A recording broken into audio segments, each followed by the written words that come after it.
From 2004 to 2006, when we moved to the ABC television network, Brooks and Dunn brought the Neon Circus to primetime TV. It's clear that to host country music's biggest night, you need two of country music's biggest stars. It gives me great pleasure to introduce to you our host, the 44th Annual CMA Award Show host, Mr. Brad Paisley and Miss Carrie Underwood. Really excited, FYI. I'm excited, third time's a charm, I think. She is. And I am, because I get to host with Brad. She should be. No, I'm kidding. We are really excited. I had the best time last year I've ever had at any award show. How about you? Yeah, it was really good. And I feel like last year was better than the year before, and this year will be even better. Yeah, I think so. I mean, you get more comfortable the more that you do this. And, you know, they also let us get away with a little more every year, so... Yeah. There'll come a point when this is detrimental to us, but I think so far it's it's all right. Well, let's see. I was one of the first tours that you ever went out on, right? Mm-hmm. We became friends then and have gotten along great almost ever since. A couple rough patches there for a little while, but nah, it's fine. Let's not talk about that today. There are no rough patches that I knew of, unless you're mad at me and I didn't know it. Well, it's your dog. Yeah? Our dogs don't like each other. They don't get along. I know. But again, we shouldn't talk about that today. No, we this is a great person, and it's an honor to be up there with her. She just brings class and style and grace and everything that I don't have to the show, and. No, it's a great honor for me to stand there with her. Yeah, I think we make a good team. No, that's a difficult thing to pull off logistically, and they instantly, everybody. Some of the best lines for last year's show, as well as even the year before that, were, I guess, developed together sitting in a room just a couple days prior.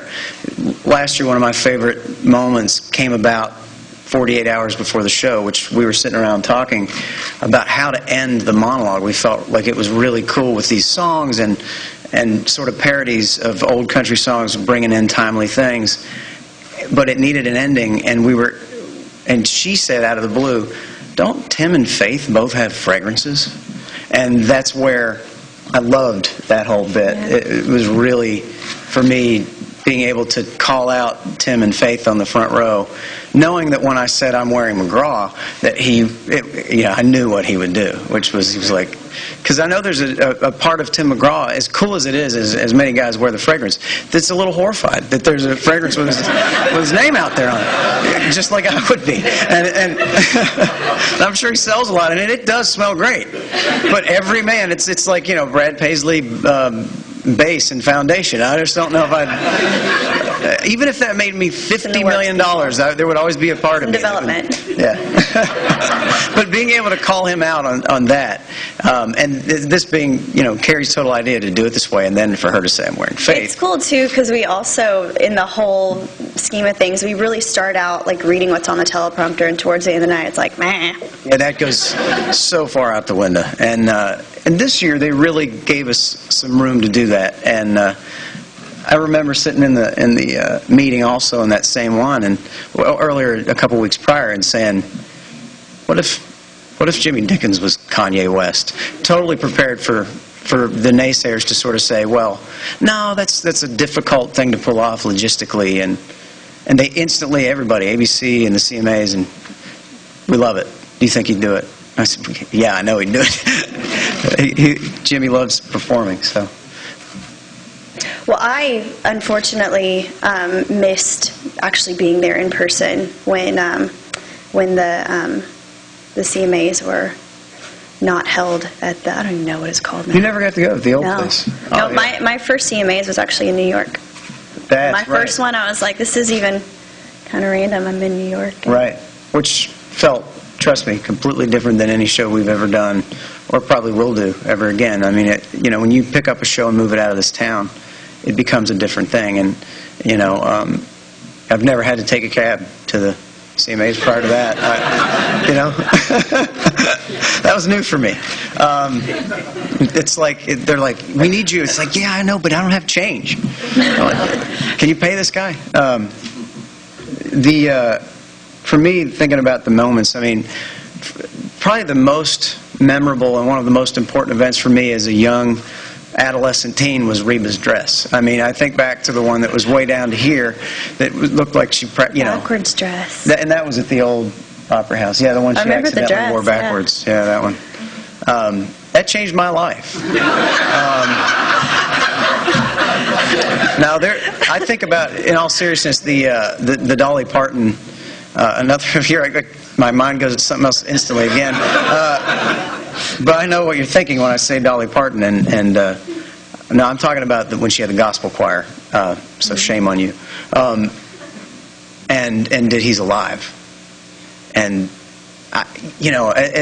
spiritually, there have been very few moments in my life where you see something that impactful, and you have. I mean, there haven't been many churches that made me feel like dropping to my knees like that moment when she was walking out and she belts into He's Alive and the doors open, and I don't know how many people were in that choir. Probably 75 people start marching towards her singing. You remember that? Mm-hmm. That was unreal. And, it's just, again, another thing I love about this format, just the willingness to swing for the fence that way. And it was, there's all kind of moments. Every year there's something like that makes you flip out.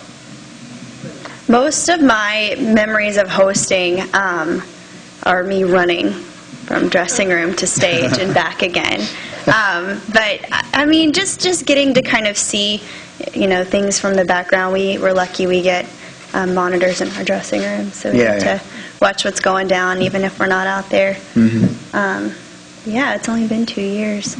Well, there's a few things for me standing there with her. One of the hardest moments of the week for me when we host is the first run-through in the arena. We've been working on a script for a week or two at that point. And the first run-through, when you're basically doing this for less people than are assembled here today, in an arena. And it feels completely wrong because you don't have a laugh track of any kind. And even if you know something's going to work, it wasn't until we started singing Mamas Don't Let Your Babies Grow Up to Be Kanye and that I knew we had them. I didn't know for sure on that. We were willing to try it, but you can't tell from the run-throughs because it's people just are milling around and it's such a guesswork thing to figure out a line that will work. And all of those moments for me where we delivered something early on in one of these shows and you break that ice, whatever that is a highlight for me. And once the ball's rolling, it's a lot easier. And at the end, it's really nice when it's all over with and everything's, quieted down. Right. I'm not changing clothes for once. And, it's kind of like, I feel really, really proud of us. That's one of my favorite moments over the past couple of years. And we're getting in the car and leaving, and it's like, oh, not together, of course, but it goes separate ways. But, it's really nice just to be like, that was good. We did good, and feel proud of yourself.